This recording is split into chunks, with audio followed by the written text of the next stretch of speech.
Rob Miller, your neighborhood gardener. I am at one of the Kingsridge CoOp gardens, looking at the irrigation running. The garden's really enjoying a little drink. The flowers along the front edge are really starting to turn into something lovely. Just really nice. But we've got, moving up through here, we've got some purple green beans and some French style green beans here. Back in the shade back there, we've got lettuces growing under some blueberries. As soon as those lettuces finish out, we're going to adjust the pH on that soil to give those blueberries a fighting chance. But yeah, squashes, you know, as big as they are and as beat up as looking as they are still putting out pretty nicely, and our others aren't quite ready yet, so we're going to leave them. We got some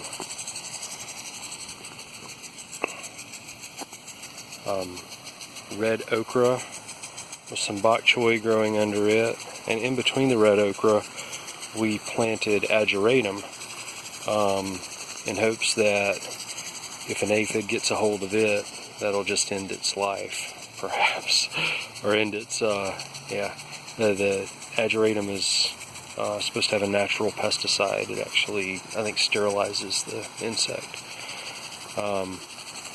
Got some kale, still looking pretty strong, some Swiss chard. This is our swale. This is predator habitat here.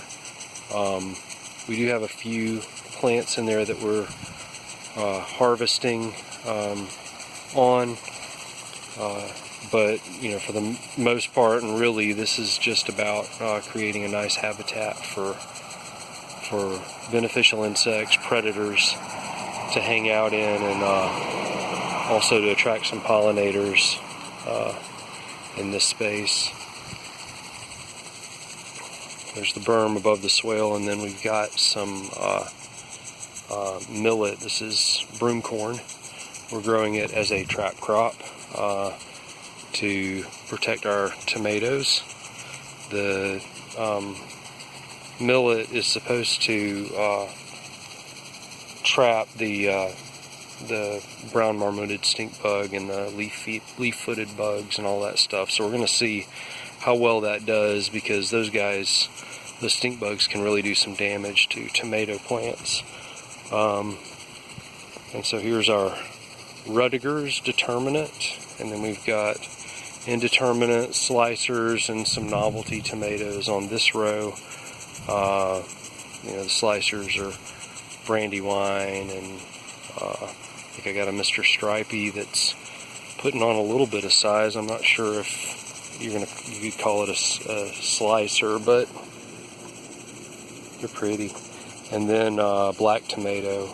And then on the next row over, those are all of our grapes and cherries. And you've got atomic grape, black cherry, sun gold, and my wife loves Juliet, so we always grow a couple of Juliet plants. And I just tore this bed out here. It's going to be another tomato bed. In the next couple of days we'll get it planted. I'm going to do a lower and lean bed here. And we're going to plant it to right here and continue to harvest the Swiss chard out of this space until having to lower the tomatoes onto it, and then we're going to lead them all this way. This garden, we have another garden across the street that participates in the co-op, and another garden in this yard that's again part of the co-op. And then we've got a couple of gardens up here in this space that are also involved in the co-op.